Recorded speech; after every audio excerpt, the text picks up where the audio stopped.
të veçantë, të cilët janë të prirë për të bërë mirë, por që janë mësuar, janë edukuar edhe në familje. Kjo është shumë e rëndësishme.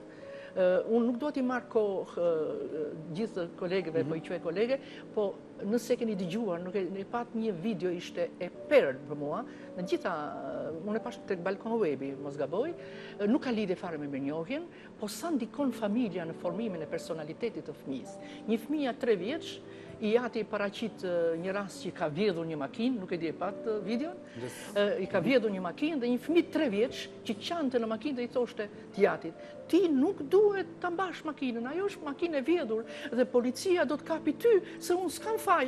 Do të thënë ndjehej edukata, që të mos e vazhdoj se ishte një video jashtëzakonshëm me një mesazh të jashtëzakonshëm, ndikon edhe tek krijimi i edukatës familjare dhe tek mirënjohja. Unë jam gazetare, vazhdoj shumë, thoni ndalo. Nuk ka problem sa dakosh mendimin. Megjithatë, ajo unë doja ta preja pak me psikologe një gjë, ishte bërë një studim i bërë në të fundmi në Shtetet e Bashkuara të Amerikës dhe tregonte se ndjenja e mirënjohjes i bën njerëzit më pak agresiv. Patjetër, mirënjohja është si të gjitha tiparet tona të karakterit dhe të personalitetit që bëjnë atë aureolën e përgjithshme të një individi që themi individ pozitiv, individ negativ, mesatar, social apo jo social, mendoj që dhe mirënjohja është pjesë e këtyre tipare, pjesë e këtij karakterit të individi. Shumë mirë e tha zonja Ariana që rastin me fëmijën është një pak tipar që gjithë secili nga ne mundohet të jap fëmijës apo ka marrë nga fëminia e parë, nga fëminia e vet. Në fillimet tona të jetës, në moshën 2-3 vjeçare, gjithë fëmijët janë si një tabula rasa, një letër e bardhë kur mbi të shkruajnë, çfarë shkruajnë atë dhe marrim. Kështu që në momentet e para të jetës, ne edukohemi edhe pse fëmia nuk e kupton fjalën mirënjohje, ne mundohemi t'ja edukojmë fëmijës nëpërmjet xhesteve tona, si të japi dhe të marri mirënjohje. Në qoftë se ne i bëjmë një veprim të caktuar dhe i themi thuaj faleminderit, ose thuaj mirëdita, ose thuaj natën e mirë, ashtu dhe ajo falënderimi që duhet të presim nga ky fëmijë në të ardhmen, që të japi apo të marri, merret që në momentin e fëminisë. Domethënë doja të thosha që dhe mirënjohja si pjesë e karakterit është një model i cili i jepet apo merret në radhë të parë nga familja dhe pastaj zgjerohet në shkollë, në kopës, në ecurinë e tij të mëtejshme, në hapat dhe në etapat e zhvillimit të tij. Se sa marrim dhe se sa japim, kjo nuk ka ndonjë limit të caktuar dhe nuk ka ndonjë limit të mirë përcaktuar që të themi jep mirënjohje shumë apo nuk jep mirënjohje shumë, jep mos mirënjohje apo nuk jep mos mirënjohje. Por mendoj që gjithë secili nga ne në momentin që bën diçka të mirë për dikë, nuk e bën për të marrë atë sasinë e madhe të mirënjohjes. Por e bën për të ndier, patjetër. Por ama si pjesë të karakterit të vet, fillimisht e bën të ndihet mirë, të shfaqë pozitivitetin e tij në lidhje me një fenomen caktuar ose në lidhje me një individ caktuar. Sasia e marrjes apo mosmarrjes së mirënjohjes varet nga pjesa tjetër e impaktit, feedbacku që na kthehet. Nuk do të them që nuk na vjen mirë të marrim sa më shumë mirënjohje dhe ndihemi shumë mirë kur marrim mirënjohje, por do të them edhe të tjetrën, që s'duhet na shqetësoj dhe shumë kur nuk marrim mirënjohjen e caktuar, sepse tek e fundit e kemi bërë diçka për të ndier mirë vet, për të qenë vet ajo pjesë e karakterit të përhershëm që ne jemi, pozitivitetin që ne duam të shfaqim për një fenomen apo një individ caktuar. Duhet të thas faleminderit, por nuk ta njoh atë gjë që ti ke bërë, duket sikur të bën për bullallaj, ma bëti mua këtë gjë se. Shikoni, diskutohet, po do të thosha këtë tjetër, nëse dikush nuk do të thotë faleminderit për një veprim të caktuar. Nuk ka drejt vit të kërkoj. Jo, nuk besoj se ju si person nuk do ta jepni këtë veprim te dikush tjetër që mund t'u japi falenderimin. Domethënë, ky impact, ky feedback negativ që në një moment caktuar nuk është marrë, mendoj që nuk bëhet pengesë për një karakter pozitiv, i cili mundohet të japi. Ju mendoni që nuk ndikon? Mund të vi keq për një moment caktuar, por mendoj që një karakter i cili është mësuar të japi gjithmonë, të bëjë gjithmonë mirë, mendoj që nuk i ndikon aq shumë. Thjesht mund të bëjë. Dhe janë persona që e vuajnë më shumë të pjesës, sepse momenti që ata japin shumë, në një moment i vjen kur ti thua dikujt, jo nuk e bëj, merr negativitetin më të madh. Secili nga ne do bëjë, do bëj atë feedbackun negativ që e ka marrë, do bëj një refleksion në veten e vet. Po pastaj nëse dikush për shembull bën një gest, i bën një nder të vogël dhe në çastin që ai prej diçka i bie që është një mirënjohje pak Nuk është e pastër. Mirënjohja është një koncept shumë i gjerë dhe po ta diskutojmë në disa aspekte, mund të jetë një gest, mund të jetë një objekt, mund të jetë një veprim, mund të jetë një shikim, mund të jetë një falënderim, mund të jetë një gest verbal ose jo verbal, të cilin herë e shohim, herë nuk e kuptojmë, nuk e shohim. Domethënë jo gjithmonë mirënjohja mund të na jepet në atë mënyrë që ne e presim. Dikush mund ta presim me një lule, dikush e pret me një buzëqeshje. Në fakt ishte bërë një studim i cili tregonte se bëhej një dallim midis borxhit dhe mirënjohjes. Dhe mirënjohja ishte një ndjenjë pozitive. Mirënjohja dhe interesin. Okej, dhe ishte pjesë e psikologjisë pozitive, ndërsa borxhi kishte të bënte kryesisht me rikthimin me pagesën, domethënë ti e prisja atë si feedback. Gjithashtu një rol të rëndësishëm në studimet luante dhe feedbacku. Kjo varej se sa mirënjohja ishte e ndjer apo jo, nëse ishte bërë në mënyrën e duhur apo jo, dhe dhe e rëndësishme sipas studimeve ishte dhe feedbacku që duhej marrë nga kjo pjesë, domethënë. Ndërkohë ne kemi karakteristikë mirënjohjen? Apo thjesht vetëm presim të marrim sa më shumë? Unë doja të thoja fillimisht njërë që mendoj që mirënjohja nuk është thjesht e kultivuar, duhet të ketë diçka genetike brenda saj. Ashtu siç ka tek artisti diçka që është e lindur, pa të cilën ai nuk bëhet dot, sa do të studioj, edhe mirënjohja ka diçka të tillë brenda vetes. Dashuria, të gjitha cilësitë njerëzore, unë mendoj që kanë një bazë genetike. Dhe nuk mendoj domethënë që fillon edhe kultivohet edhe mbushet njeriu me këtë mirënjohje. Ka njerëz të cilëve mund të bësh shumë mirë, por ata nuk munden të ta kthejnë atë gjë. Jo ta kthejnë në pikpamjen monetare apo me ndonjë gjestë dhe çfarë. Nuk ta kthejnë, nuk e ndjejnë dot. Diçka më bën përshtypje kur dikush nuk të kthen nuk të tregon mirënjohje ndaj një gjë që ke bërë ti, nuk thuhet ashtu ka lindur. Po ashtu është mësuar thuhet. Domethënë që prapë nëse themi ashtu është mësuar, do të thotë që ne presim një kthim borxhi. Domethënë, në qoftë se ai pret një të mirë tjetër nga ty, mundet që të duket sikur ai të kthen një mirënjohje. Po këtu ka një dallim, sepse edhe e mira shpesh herë nuk bëhet duke u nisur thjesht për të bërë mirë, por nga interesa personale. Në momentin që ti pret një përfitim në një të ardhme nga një person, kjo nuk quhet një e bërë mirë. E bërë mirë quhet kur ti nuk e asnjë interes. Pra të bëj një nder që të më bësh një nder tjetër. Po, kjo në këtë rast domethënë kemi të bëjmë me marrëveshje të ndërsjellta përfitimi. Tani ne flasim për ato të mirë që thotë Tereza. Po, janë të pashprehura. Janë marrëveshje të pashprehura. Tereza, bëje të mirën thot. Pa çka thot se ajo nuk do të njifet. Edhe populli thot bëje të mirën dhe hidhe në lum. Domethënë ti mos e kujto, po kjo nuk do të thotë që ai tjetrit mos ta kujtoj të mirën që ti ke bërë. Jo ta kujtoj duke ta përmendur ty, ai mund mos ta thotë ty kur përballë, po i thot nesër një miku të vet. Domethënë ai diku e shpreh mirënjohjen e vet. Me një gjestë në një moment të caktuar në jetë.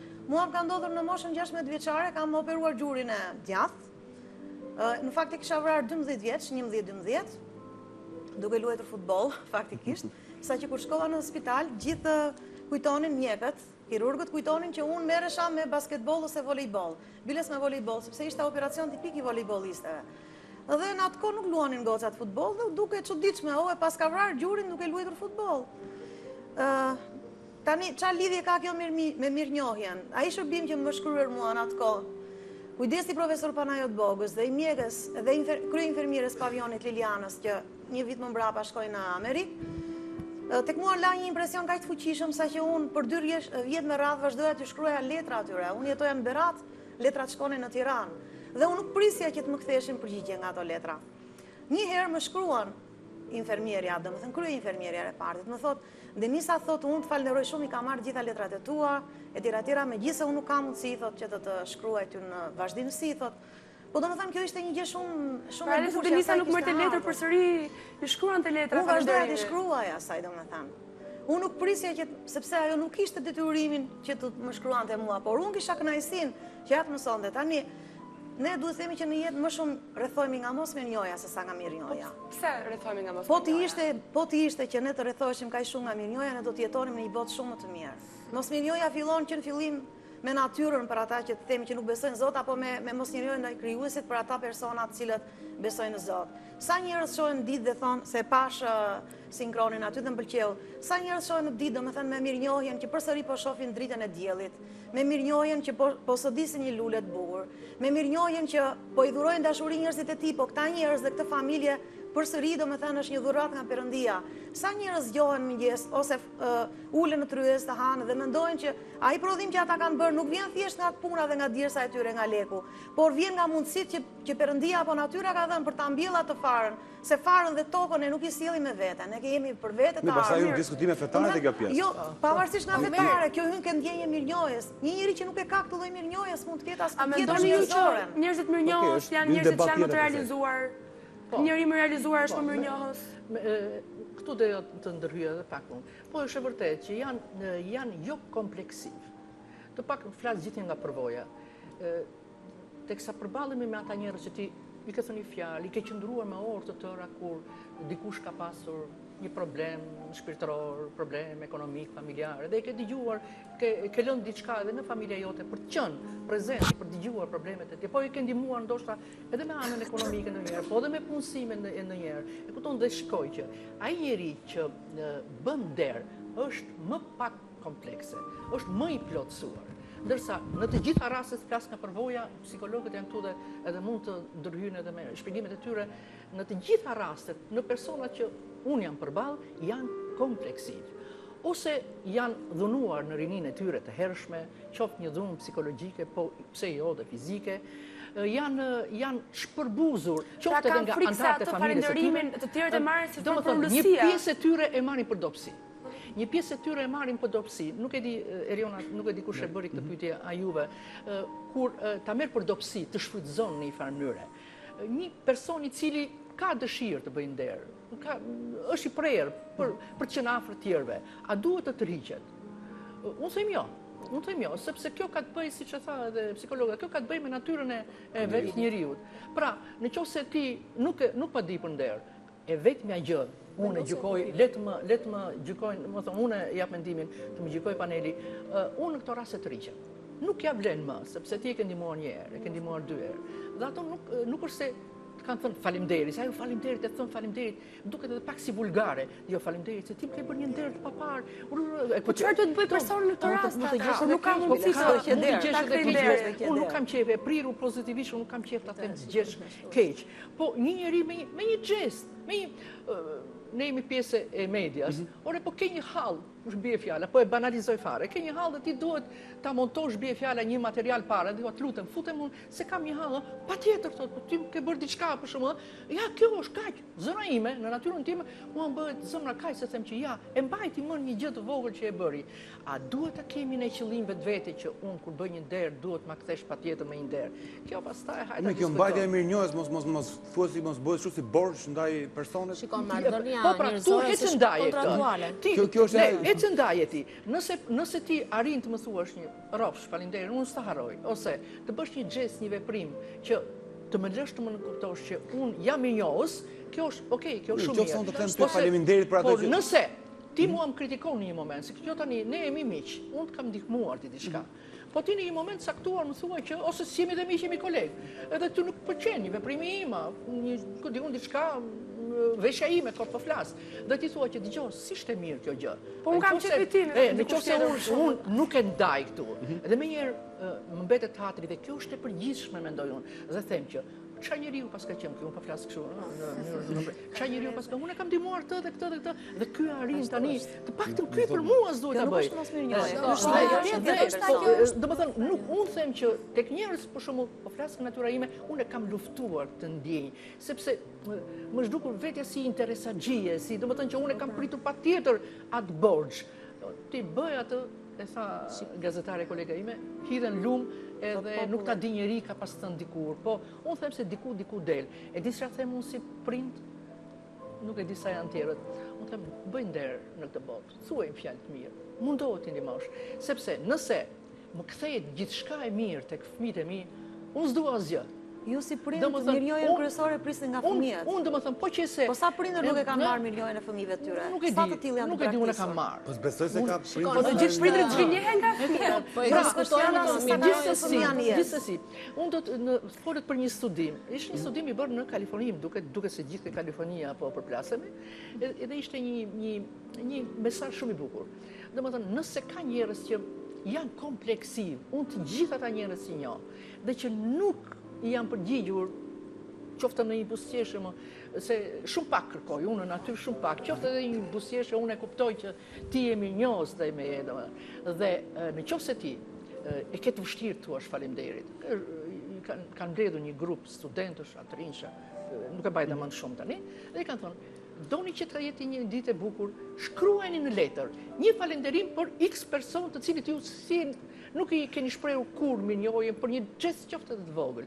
Dhe kanë shkruar të gjithë falënderimet dhe në fund fare pasi kanë parë, janë hapur e kanë diskutuar e tjerë, kanë parë se syri tyre ishte më i hapur, pra ishte një lloj lufte kundër depresionit, si kundër po një studim që është bërë i tillë me dy grupe njerëzish që njëri e shprehte falënderimin dhe tjetri jo, dhe kanë parë se pas 21 ditëve që kanë bërë këtë studim, pjesa që i kishte bërë falënderimin ishte më mirë në shëndetin mendor, më mirë në gjumë, më mirë në pjesën e energjisë. Po të kjo pjesa e falënderimit, edhe unë në fakt kam dëgjuar për këtë studim që edhe vetë psikologu kishte thënë pacientëve të tij që shkruani në letër çdo javë, ditë të caktuar, falenderoni për perëndimin e diellit, për diellin, për miqt, por pse duhet ta shkruajmë në letër dhe mos ja themi njerëzve është kompleksiv, nuk e thot dot ai që do të thotë se ka të tjerë që ti e ke ndihmuar apo jo, besoj se o Zot qofshin pak të Zot,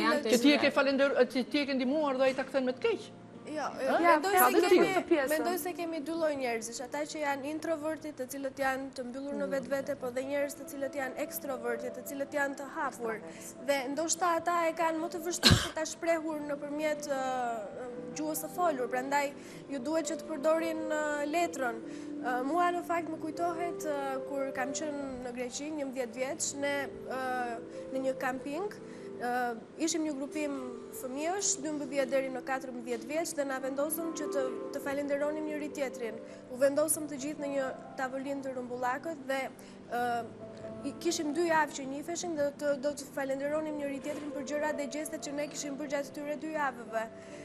Në fund ne të gjithë u ndjem shumë të lehtësuar dhe në të njëjtën kohë shprehëm pozitivitetin ton, por dhe hatërmbetjet tona, sepse mirënjohja nuk është vetëm për të thënë gjërat pozitive, por neve duhet të merremi dhe me njerëzit negativ, sepse dhe gjërat negative që mund të ndodhin. Sepse duke qenë mirënjohës dhe ndaj gjërave negative, ne mund të mësojmë çdo gjë. Si mund të jesh mirënjohës ndaj gjërave negative? Sepse çdo gjë, eksperiencat janë pozitive. Çdo gjë, çdo njeri, çdo send, çdo objekt ka ardhur në jetën tonë për një rol të caktuar. Ne mësojmë nga gjërat negative, mësojmë nga gjërat pozitive, marrim eksperiencë, marrim ide të tilla. Do shpesh edhe thuhet faleminderit që mësove këtë gjë e keqe se mësova nga kjo dhe ka lidhje kjo. Sepse ne shpeshherë nga ajo që pam tani mua më duket sikur u trajtuar mirënjohja pak si marrëdhënie kontratuale midis njerëzve. Në fakt, individit çdo gjë në veprimtarinë e tyre të përditshme e kanë kontratuale, do të thënë do të jap dhe do të marr. Praktikisht kemi shumë pjesë të ditës sonë që kemi këto lloj marrëdhënie, po kjo hyn më shumë te puna, te interesa dhe mendoj që mirënjohja nuk duhet ta fusim te kjo pjesë. Sa herë na ka ndodhur me prindrit tan, me mësuesët tan, unë mbaj mend nëse zonjushat e zonjat tregojnë mirënjohje për gjëse të cilat dhe mund t'i prisin nga individ caktuar, unë kam mirënjohje për mësuesen time të klasës parë, që nuk prisja që të merrja atë gjë dhe nuk edhe ajo ndoshta se pret që unë t'ja, por është një gjest i cili gjithë secili nga ne ka brenda, edhe pse nuk ka kontratë midis nesh, ajo bënte punën dhe unë si nxënës merrja një urit bëja detyrën time. Dhe mendoj që mirënjohje nuk duhet ta trajtojmë marrëdhënie borxh, kontratë, objekt, shitje, blerje, mendoj që është më shumë një ndjesi e brendshme që kemi gjithë secili nga ne.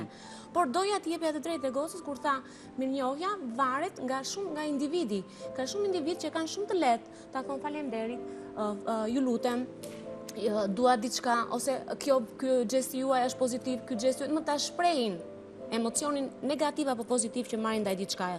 Por ka shumë individ që ne ndonjëri quajmë të ftohtë, i quajmë të largët, që nuk e shfaqin dhe është e drejta ajo mënyra jo verbale. Thjesht në fjalë. Pikërisht, pra, pikërisht, është shumë e drejta pak kjo pjesa e fjalës dhe gjesteve, kur në momentin dikush na ka bërë një nder ose që ne ja kemi kërkuar ose pak rëndësi ka bërë diçka sjellje të mirë ndaj nesh.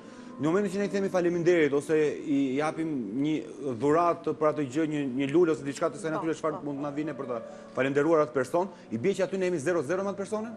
Jo. Personi mund ta kthej feedbackun dhe me një shikim, shumë të ëmbël dhe me një buzëqeshje. Ku bëmi baraz me atë që ta shpjegoja këtë. Si bëmi baraz me person që na ka bërë nder? Në momentin që një person dëshiron të dhuroj diçka, këta ai mund ta bëjnë në atë moment, mund ta bëjnë në momente të tjera shumë më të vona, në një moment të saktuar kur nuk ka më asnjë lloj lidhje interesi me atë person. Për shembull, Imat ka dhënë kitarën Shtëpi Pionierit, ka qenë instruktor, dhe në kohën kur ai ishte në pension dhe kishte shumë vite që kishte kaluar breza të tërë, një nga ata nxënës, ai nuk ishte më 12, as 15 vjeç. Ai ishte 27 vjeç në atë kohë dhe i thot profesor Mondi, thot unë të kam blerë një kitarë, thot nga Italia, luante atje instrument. I thot Imati, e merr në telefon dhe thot unë të kam blerë një kitarë profesor, thot. Domethënë këtu nuk hynte asnjë lloj interesi në mes. Ai nuk ishte më çfarë mësonte nga mësuesi i tij, biles ai me siguri që kishte të kaluar mësuesin e tij në aftësi, besoj, sepse luante në një orkestër shumë të mirë dhe ai ishte i larguar komplet nga një realitet, nga një mjedisi vogël i qytetit dhe jetonte në një mjedis tjetër ku askush nuk i kërkonte. Këto janë momente që të bëjnë vërtet të lumtur, kur dikush të kujton pas kaq shumë vitesh, të bëjnë vërtet të lumtur këto momente. Dhe kjo që ndikon pozitivisht ky studimi ka një bazë sepse studimet në përgjithësi rrethohen tek dashuria, po të bësh mirë, po dhe të shpresh të mirën janë të dyja forma dashurie. Dashuria njerëzore është ajo, domethënë, unë bëj mirë dhe kjo është një formë dashurie që ndjej për ty. Dhe ti në një moment caktuar apo në jetën tënde të përditshme kur e ndjen këtë të mirën, edhe ti ndjen një dashuri për mua. Kjo është formë dashurie njerëzore. Që të ndjesh i lehtësuar me veten, duhet që në momentin që ti bën një nder mos presësh feedback ose diçka nga i tjetri. Jo, nuk duhet të presësh, sepse nëse e pret, atëherë ke pritur llogarin, faturën. Në këtë rast bëjmë fjalë që ti merr një feedback të themi shëndetësor, një përfitim shëndetësor, sepse vetë dashuria prodhon hormone pozitive, endorfinën. Meqense këto janë forma dashurie që të gjitha, çdo gjë e mirë që ne bëjmë futet këtu. Pra hyn dhe kimia, hyn dhe dashuria, hyn gjesti, hyn të gjitha gjërat. Në fakt do ndikim edhe mendimet e qytetarëve dhe do rikthehemi përsëri për të folur për mirënjohjen.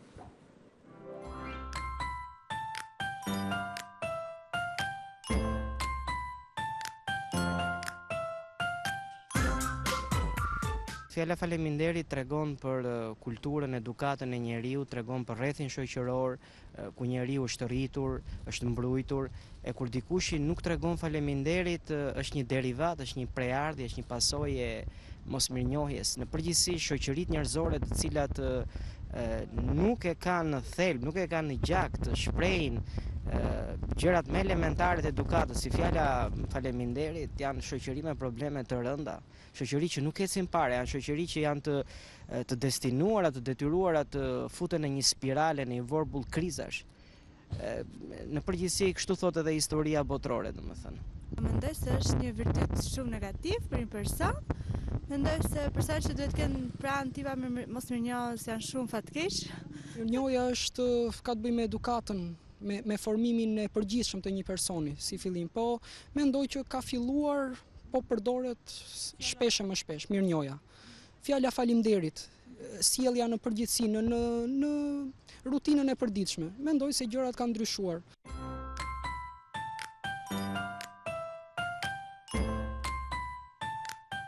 Pra djali sa po tha, mendoj që gjërat kanë ndryshuar. Ju a jeni me këtë mendim apo keni dhe kundërshtime? Ta fillojnë unë. Thotë dikush, njëri prej tyre tha nuk e kemi në gjak. Ju taj pisa Denisë. Nuk e di, domethënë vlen ndosha për ta diskutuar. Domethënë është nuk e kemi në gjak. Në fakt ç'është e vërtetë e kam si mendim. Ndosha pak i fortësh edhe ndosha edhe nuk thuhet, por ne në fakt jemi pak të ashpër. Jemi pak të ashpër shqiptarët, ka që ndosha mbyllja, janë bërë analiza, ndosha nuk është kjo, nuk është koha për të bërë analiza, se pse ne jemi të ashpër dhe reflektojmë, ndonë se kanë kaluar 20 e sa vjetë dhe ne ende reflektojmë ashpërsinë dhe komunikimin me njëri tjetrin. Teksa vija në televizion ishin dy të rinj edhe thash janë përballur shpeshherë me këtë lloj sjellje dhe komunikimi i tyre me njëri tjetrin ishte në ekstremin e fjalëve më të këqija të fjalorit.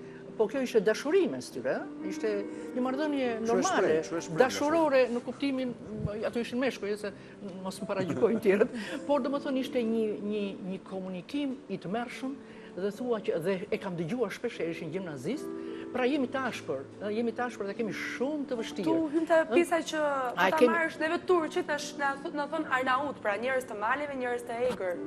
Tani, domethënë, tash le të e bër analiza se sa ndikon, po themi, edhe gjeografia jonë që kemi shumë male etj. Domethënë le të lëm se ka analiza pozitive, negative, dikush na ka quajtur njerëz me bishte dhe nuk po i kalojmë kësaj, po më bëri përshtypje ajo sa nuk e kemi në gjak, sepse shoqëria jonë ka qenë një shoqëri e mbyllur, shoqëri e vuajtur, me probleme ekonomike, me probleme jo të intelektit, por... Si? Edhe kemi ndihmuar, besoj, se në kohën e luftës, ka qenë shumë shqiptarë që edhe nuk kanë pasur ushqim dhe kanë... Kjo vlen për ta diskutuar nëse ne kemi në gjak apo jo. E vërtetë është, janë dy panoramat çuditshme që kemi ne. Nga njëra anë, le t'i referohemi ndihmës së dam në gjendjen e Kosovës. Mentaliteti dhe pjesa e asaj që ne quajmë pjesë paragjykimes, jemi shoqëri paragjykuese apo jo, jemi shoqëri me mentalitet apo jo, që ne realisht jemi shoqëri me mentalitet dhe e mbajmë pak veten të lidhur pas mentalitetit. Ajo mora spon nga ajo që ju thatë që a kemi ndryshuar pak, sa po kemi ndryshuar, sepse ka evoluar shoqëria jonë. Kemi bërë më individualista ndoshta? Jo, ndoshta kemi hequr pak dorë nga paragjykimet. Pjesa e një brezi 20-30 vjeçare për mos marrë brezat e rinj, kanë filluar të evoluojnë sepse kanë hequr paragjykimet, kanë filluar një shkëputje nga mentaliteti, dhe mentaliteti që i mbante më të ngrysur, më të brujtur në atë sensi negativ, duke po brenda vetes mund ta thoshin falënderimin ose mund ta bënin gjestin e mirënjohjes, por ja natyra e egër nuk e linte që ta shfaqte, dhe mendoj se këto mentalitete dhe këto paragjykime kanë bërë që ne të jemi më të hapur, më të çliruar, më të lirshëm. Sa herë kemi diskutuar në familjet tona që gjyshrit tanë ose baballarët tanë nuk përkdhelin fëmijën e vogël sepse ishte burr dhe nuk mund t'i thoshte një të puthur, një të përqafuar sepse nuk duhej sepse ishte burr. Po i kemi respektuar shumë të vjetrit, ne mbajmë mend që ju jeni të rinj, të gjithë, po prindërit tanë thonin, janë detaje të vogla, po ne i kemi përjetuar. Dgjoj, kur të gjesh një diçka, nuk ka bërë vakiqe, është edhe për të qeshur. Ne kam qenë klas 4 dhe gjeta një 10 lekësh dhe mbaj mend që familja ime kishte thënë që gjetët një gjë, duhet patjetër ta çoni në polici dhe kam shkuar në polici, 10 lekësh atëherë mund të kishte vlerë. Unë di ndryshe që kur merret argjohet të diu ato traditë. Dhe ajo ka qenë një nga momentet më të bukura të jetës që unë se kam harruar, se erdhën nga policia edhe u bë mbledhja e shkollës edhe më nxorën mua që ato 10 lekë ku ka shkuar i 10 lekë për s'ka rëndësi, unë e çova në polici se kështu më thon prindërit. E kupton? Ose kur në autobus neve do të çoheshim. Edhe fëmijëve tanë i thoshim, po shikon një të moshuar, është kjo një lloj respekti ka qenë. Pjesë edukatës dhe etikës pastaj. Ato të rinjt janë bërë më të çlirët, po janë bërë më vulgar. Është edhe pjesë mirënjohës. Që në metro, këtu në Tiranë kur hypim në autobus, detyrohem që edhe pse një 10 vjet më i madh se mua, duhet të çohem. Ndërkohë që kur shkova jashtë shtetit, pashi se cili rritet në vendin e tij, aty janë një shkallë, po, e vërtetë është. Unë po flasim për një shoqëri me ndjenja, me ndjesi. Flasim për më të mirën. Unë se të tjerët mund të thonë. Ai lirimi i vendit është një mirënjohje, ëh? Është një respekton për moshën. Fjalën e ka Denisa, që nuk e kemi. Se ka folur më pak, ka drejt. Sepse është, nëse ne do të krahasonim veten tonë me pjesën me kulturën amerikane, ne përmendëm që është dita e falënderimeve, një ditë shumë e rëndësishme për amerikanët, të cilët ata në atë ditë ata falenderojnë njerëzit të dashur, organizojnë një fest, pikniqe, barbecue e të tjera, dhe këtë ata nuk e bëjnë kot, e bëjnë për të ndjerë shumë pozitiv, e bëjnë për të dhuruar dashuri. Pra ata e kanë të kultivuar këtë gjë dhe madje po mendojnë në disa studime që kam parë, po mendojnë përse ne kemi vetëm një ditë falënderimesh tonë amerikanët. Ne mund të kemi dhe më shumë se një ditë. Përse duhet të kufizohemi thjesht te kjo ditë për ta është simbol. Për ta Po dhe ne kemi për vitrinë shqiptare dhe kemi për vitrinë të pjesën e ditës falënderimeve. Nuk është ditë falënderimesh. Ndrimi vitet ka shumë. Jo, nuk është shumë ndryshe nga dita e falënderimeve që bëjnë amerikanët. Që kanë gjeni det amerikanët. Jo, gjeli detit është diçka tjetër në krahasim. Është thjesht simboli i ditës, por jo pjesë e kulturës. Do të thënë është pjesë e kulturës amerikane, po jo pjesë e falënderimeve. Unë do desha ta kap edhe një herë tek momenti, jemi shoqëri mirënjohëse apo mos mirënjohëse? Para se të themi mirënjohje dhe mos mirënjohje, duhet të kemi parasysh të mirën që bëhet. Sa shpesh bëhet e mira pa interes. Po të hedhim sy tretë për qark, e mira pa interes nuk gjendet aq shpesh. Nuk është një gjë që gjendet rrugës dhe gjen të mirën. Do me thënë, Kjo është ai aspekti, të themi, i sotëm ku shoqëria është bërë shumë me atomizuar, individi mendon për veten, më pak mendon për fqinjin, për këtë, për atë, për të ndihmuar të tjerët pa interes. Jemi mbyllur brenda atyre 4 murave. Por kjo nuk do të thotë nga ana tjetër që ne jemi një popull që nuk e kemi mirënjohjen, përderisa ne kemi mirënjohje për gjyshërit. Largohemi nga Shqipëria dhe përsëri kemi mirënjohje dhe ruajmë traditat, gjuhën, zakonet tona. Kjo tregon që ne në thelb ngelemi një popull mirënjohës me gjithë problemet e tranzicionit. Po prap ka filluar të hyjë ajo interesi në mes tani që po e prish të mirënjohjen e pastër. Sidoqoftë kjo është kolona, ky është boshti. Këto momente do të kalojnë, do të pastrohen. Domethënë, ne tani si të themi jemi në një fazë sëmundje, jemi të infektuar. Nga çfarë jemi të infektuar në këtë rast? Ky është, domthonë po e quaj infeksion mos mirënjohjen dhe po e quaj një periudhë kalimtare. Unë nuk dua të besoj që kjo do të jetë e përhershme dhe që njerëzit do të jenë gjithë kohën kështu. Mendoj që në një moment caktuar janë të shpërqendruar, nuk kanë kohën e dur dhe vëmendjen e dur ndaj të tjerëve. Nuk kanë kohën e dur që t'i shprehin mirënjohje, po themi, kaq njerëzve që ty nesër mund të të falënderojnë, ti nuk i ke më në vëmendje, ndoshta nuk ke edhe kohën e duhur. Që shiko se më falënderoj ky dhe duhet ja kthej dhe unë në një farë mënyre. Në fakt sipas studimeve ndoshta jemi shumë të ngarkuar dhe edhe të shpërndar. Edhe kjo e ka rritur atë dozën e të mos qenit mirënjohës. Nga pasuria, nga lukuria për të qenë pasur, nga çfarë? Po mira, mendoni. Ne jemi materialistë, ne jemi bërë shumë materialistë. Le ta pranojmë të gjithë. Ne jemi bërë materialistë. Ne duam para pa punuar shumë.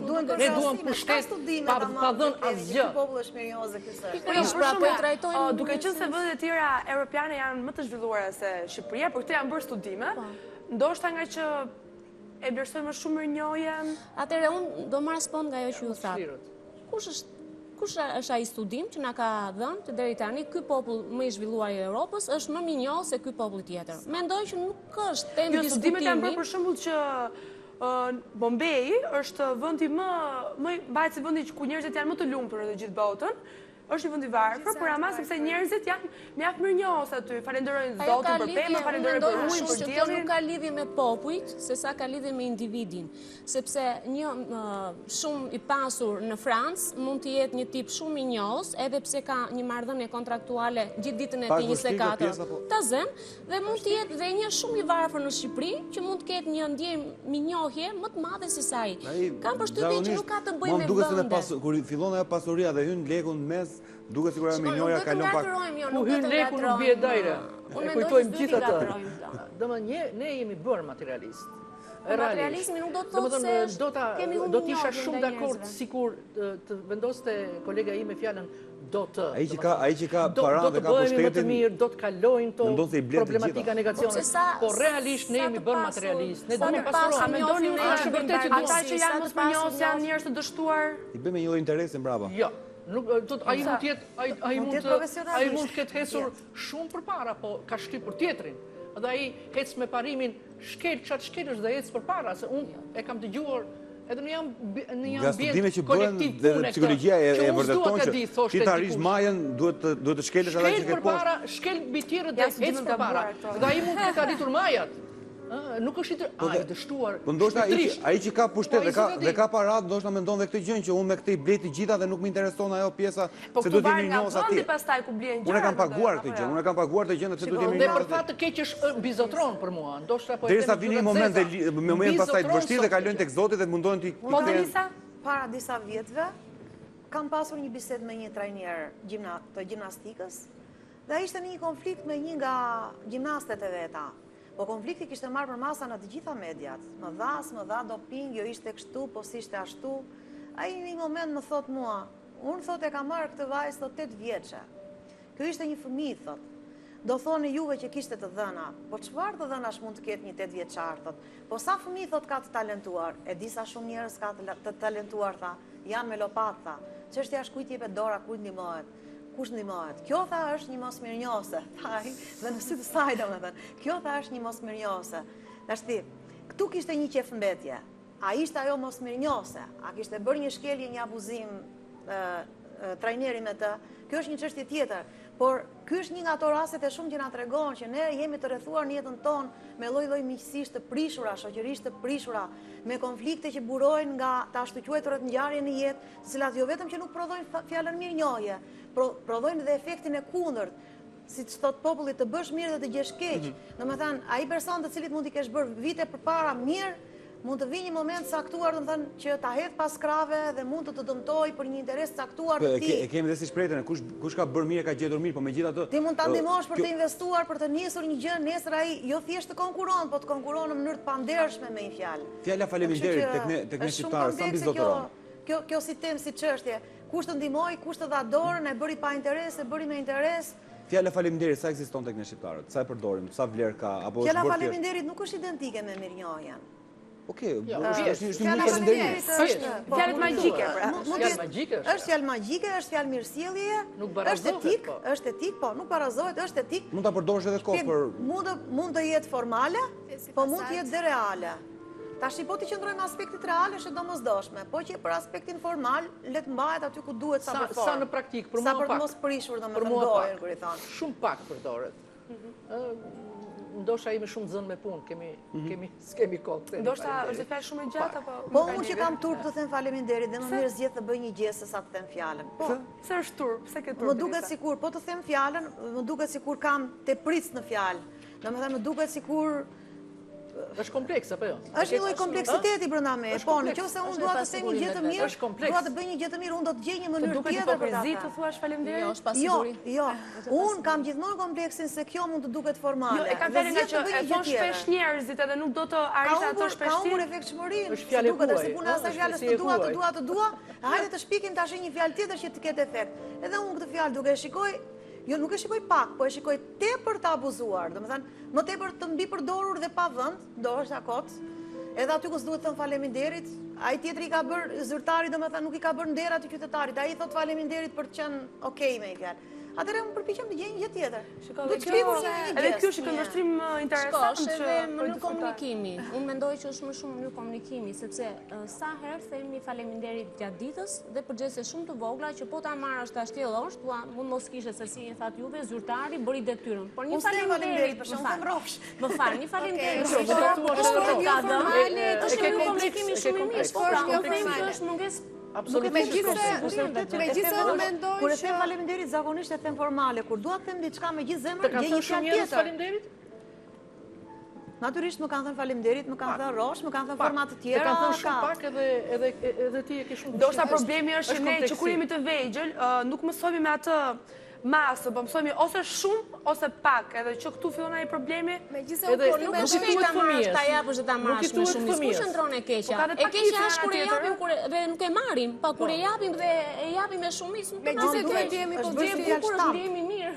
Jo. Vërtetësi duhet të përdorur, por është shumë e bukur të Shumë e thosh bukur të thuash faleminderit. Ai tjetri e lumturon kur i thua faleminderit. Se varet pasaj se si ti e thua ti kot, varet nga ty. Ai thua kot apo thua plot. Apo zakonisht Po ka përdorur fjalën faleminderit, fjalën të lutem, janë ca fjalë që duhet të bëhen. Mendoj që si forma formale fjalës faleminderit dhe jo formale të bën të ndihesh pozitiv. Dhe përderisa të bën të ndihesh pozitiv, do të thotë që ti e ke bërë atë tjetrin të ndihet mirë, pavarësisht se është e ndjer apo s'është e ndjer ajo fjala faleminderit. Mendoj që duhet thënë sa më shumë faleminderit. Me që jemi te falenderit, edhe unë falenderoj bashkë me Arionin që ishte sot këtu me ne, duke na dhëruar opinione, fjalë të sinqerta, një këndvështrim tjetër i mirënjohjes dhe i fjalës faleminderit, dhe kam një mesazh për gjithë, duke qenë se do të morë mesazhe mjaft të bukura. Të jemi mirënjohës çdo ditë, jemi mirënjohës Zotit, qoftë edhe një fuqi tjetër, që zgjohemi mirë, zgjohemi shëndetshëm, kemi njerëz që na duan afër dhe besoj se kjo është gjithçka që na duhet për të patur një jetë të lumtur. Qose shkjo receta që the ti, do ta Kjo është provojmë receta, po problemi është ta zbatojmë siç duhet. Mirë, faleminderit që ishit në studio. Ndërkohë është momenti që kujtimi ka një surprizë për ne. Kujtim? Surprizë? Surprizë. Kjo quhet detyrë. Detyrë, okay. Të këndosh dhe të luash kanë është detyrë. Kam në dorë një libër dhe me sa pa